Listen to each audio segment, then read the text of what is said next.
15 ciri-ciri umum narsistik. Ini adalah salah satu jenis dark triad yang juga terbilang cukup berbahaya dan terkenal sudah memakan banyak sekali korban. Jika kamu bertemu orang dengan 15 tanda ini, maka sebaiknya segera menjauh karena berhubungan dengan mereka dalam jangka waktu lama hanya akan membuat kamu terjebak dalam hubungan manipulatif yang sangat toksik. Narsistik juga sering disebut sebagai Narcissistic Personality Disorder atau NPD. Ini adalah salah satu jenis gangguan kepribadian yang konon dari dulu sampai sekarang belum pernah bisa disembuhkan. Penelitian menunjukkan setidaknya di bumi ini ada 5% populasi manusia yang mengidap gangguan NPD. Jika penduduk bumi ada 8 miliar orang, maka ada sekitar 400 juta orang yang mengidap NPD. Jika penduduk Indonesia berjumlah 273 juta jiwa, maka kemungkinan ada 13 juta lebih orang di Indonesia yang mengidap gangguan NPD ini. Itulah kenapa akhir-akhir ini kasus-kasus kekerasan dan manipulasi yang dilakukan oleh NPD itu banyak mencuat dan korbannya rata-rata mengalami trauma dan gangguan kesehatan mental yang serius. Nah, supaya tidak terjebak dalam manipulasi dan kejahatan mereka, maka hindarilah orang dengan ciri-ciri NPD sebagai berikut ini. 1. Haus pujian dan validasi. Dalam kesehariannya, seorang NPD selalu membutuhkan pujian dan validasi. Itulah kenapa dia selalu menuntut orang-orang di sekitarnya agar selalu menghargai dan menyanjungnya serta mementingkannya. Dia juga selalu ingin diterima oleh orang lain dan ingin menjadi yang paling penting dalam suatu komunitas. Sehingga bila ada temannya yang lebih baik dan lebih dihargai, dia akan cemburu dan membenci orang tersebut. 2. Egois. NPD memiliki ego yang sangat tinggi. Dia biasanya hanya berfokus kepada dirinya sendiri. Saking egoisnya, seorang NPD seringkali tidak mempedulikan batasan, kepentingan, dan perasaan orang lain. Sehingga ia kerap berbuat semena-mena dan mengontrol orang lain secara berlebih. Pokoknya, dia mewajibkan siapapun untuk mementingkan kepentingan NPD di atas segalanya. 3. Grandios. Seorang NPD sangat gemar berlaku grandios atau melebih-lebihkan atau membesar-besarkan dirinya sendiri, baik dari segi fisik, finansial, status sosial, maupun pendidikan. Ia juga selalu merasa lebih baik dan lebih sempurna dibandingkan dengan orang lain. Seorang NPD selalu merasa dirinya spesial dan tidak ada orang lain yang lebih spesial dibanding dirinya. Itulah kenapa seorang NPD biasanya banyak omong di depan orang, tapi banyak omongnya itu berfungsi untuk flexing atau pamer.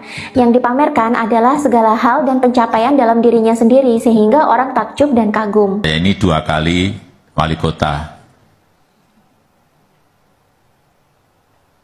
di Solo menang, kemudian ditarik ke Jakarta gubernur sekali menang, kemudian 2 kali di pemilu presiden juga menang. Mohon maaf Pak Prabowo.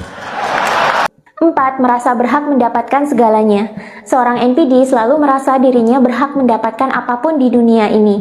Itulah kenapa mereka juga ambisius dan kerap menuntut penghargaan, penghormatan, waktu, dan tenaga orang lain untuk melayaninya. 5. Punya dunia sendiri atau delusi. Seorang NPD biasanya hidup dalam dunia hayalannya, di mana dalam dunianya ini dia menjadi yang paling bagus, paling tinggi, paling sukses, paling baik, dan paling sempurna melebihi siapapun. Bahkan tak jarang seorang NPD akan memaksakan dunianya ini kepada orang lain, sehingga ia juga kerap menderita delusi. 6. Rapuh terhadap kritikan. Seorang NPD biasanya tidak suka dikritik. Bagi dia, dia sudah sempurna. Ketika dikritik, seorang NPD akan langsung marah dan bereaksi dengan membalas balik. Biasanya langsung menghina atau menyindir orang yang mengkritiknya, baik secara langsung maupun tidak langsung. Itu ulang tahun TNI di Cilegon tahun 2017. Pak Jokowi itu jalan kaki, naik ojek, jalan kaki, naik ojek. Istrinya tiba, naik ojek, jalan kaki, naik ojek, tiba setelah acara selesai. Gatot yang menyambut bersama Tito waktu itu, menyambut kedatangan Presiden, mohon maaf Bapak Presiden, rakyat begitu mencintai TNI, membludak semua, tidak bisa terbendung. Ya, kata. Diam-diam, Jokowi tugaskan Pratikno, telepon Kapolda Banten. Waktu itu Kapolda Banten Sigit, yang Kapolri sekarang. Kami tidak dilibatkan Pak, kata. Ditelepon Korlantas sama Pramono Anum, kami tidak dilibatkan. Oh, begitu cara kau mengapakan saya. 1 bulan 2 bulan kemudian di pestanya anaknya Jokowi dan kemudian si Bobby itu, Rizal Ramli di samping saya. Pan, udah tahu Soeharto Raja Jawa yang sadis. Ini lebih sadis lagi gitu. Kau ngomong apa Rizal? Kau lihat dulu di mana Gatot katanya. Panglima. Panglima Gatot itu duduk biasa-biasa di dekat anggota-anggota DPR, staf kedutaan. Pakai jad. Koleganya yang namanya Tito, yang namanya Ria Mizat, Luhut, Pratikno itu pakai mawar merah, panitia. Mau nyalam karpet merah itu tidak bisa dilewati Gatot.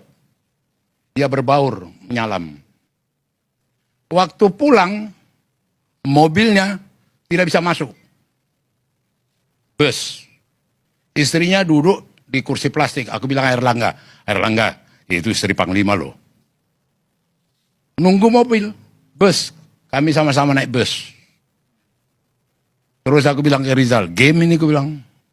Benar, 5 bulan sebelum waktunya dicopot dia Gatot.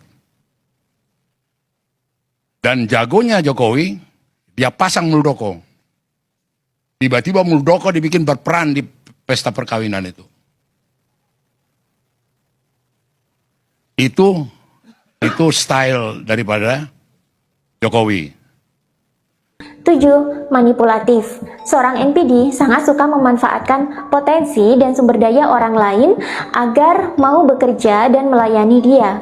Seorang NPD bahkan sampai rela mempelajari beragam teknik komunikasi hanya supaya ia bisa memenangkan mental dan hati orang lain untuk kemudian dia manfaatkan demi kepentingan pribadinya. Dalam dunia kerja, seorang bos yang NPD biasanya suka memeras karyawannya dan suka mengklaim hasil kerja timnya sebagai prestasinya pribadi. 8. Parasit yang kejam dan licik. Seorang NPD biasanya suka numpang di hidup orang lain. Jika bertemu dengan orang yang potensial dan bisa dia manfaatkan, dia bisa saja bersikap baik dan manis di awal, tapi setelah mendapatkan kepercayaan, dia akan langsung menyedot sumber daya yang dimiliki orang lain, entah itu secara energi, finansial, pengetahuan, popularitas, atau status sosial. Bahkan NPD juga akan memanipulasi orang lain agar mau terus-menerus memberikan suplai kepada si narsistik. Itulah kenapa circle pergaulan orang NPD biasanya hebat-hebat.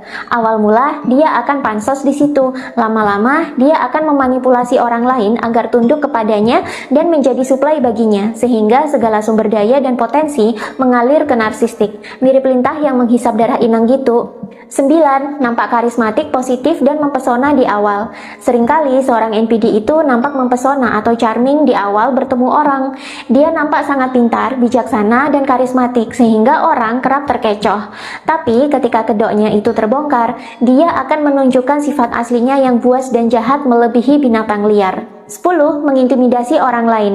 Dalam organisasi atau komunitas, seorang NPD kerap kedapatan mengintimidasi orang lain yang dianggap berpotensi mengganggu panggungnya. Seorang NPD sangat tidak menyukai orang yang lebih pintar, lebih baik, atau lebih sukses dibandingkan dirinya, sehingga ia akan selalu memfitnah dan mengintimidasi orang tersebut sampai jatuh. 11. Gemar berbohong. Seorang NPD tak segan-segan berbohong untuk mendapatkan perhatian, penghargaan, atau kepercayaan dari orang lain. Bahkan, ia sering menutupi kebohongannya dengan kebohongan-kebohongan lain. Apalagi jika teknik-teknik manipulasinya itu diketahui oleh orang lain, seorang NPD biasanya akan langsung bersandiwara atau berbohong habis-habisan untuk menyelamatkan reputasi dan rencananya. Ia bahkan sering mengadu domba orang lain dan playing victim untuk merusak orang lain demi menyelamatkan reputasinya. 12. Memiliki self-love dan self-esteem yang berlebihan. Mencintai diri sendiri atau self-love dan menghargai diri sendiri atau self-esteem itu memang penting jika dilakukan dalam kadar yang sehat. NPD memiliki self-esteem dan self-love yang berlebihan sehingga tidak sehat secara mental. Inilah yang menyebabkan mengapa seorang NPD selalu merasa dirinya lebih sempurna dan lebih baik dibandingkan dengan orang lain, karena ia sangat mencintai dan menghargai dirinya sendiri secara berlebihan. 13. Controlling.